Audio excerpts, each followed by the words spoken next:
ওই শুন না প্রতিদিন থেকে রেস্টুরেন্টে যাওয়ার বেকার ইচ্ছা আসতো। ইস আমারও ইচ্ছা করে তাহলে হইতে লাগবো তে চল কালকে আমরা যাই। চল চল চল কই দিবে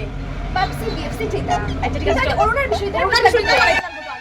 বিশ্বজিতা কালকে আমরা ভাবছি মানে রেস্টুরেন্টে যাইতাম বুঝছো তে আমরা লগে তুই কিটা যাইবি নি হালকে চল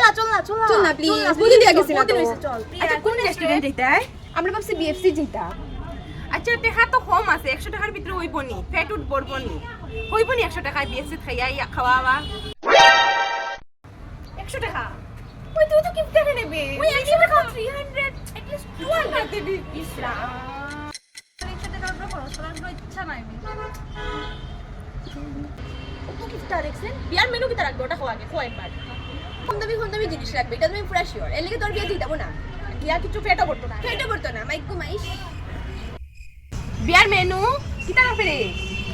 যেটা 100 টাকার ভিতরে খরচ করা যায় কিটা আছে খিচুড়ি বিয়ার মেনু খিচুড়ি আর পকোড়া আর উপরে না 100 টাকার উপরে কিচ্ছু না কফি রাখতে পারি কম দামি হাই রে হাই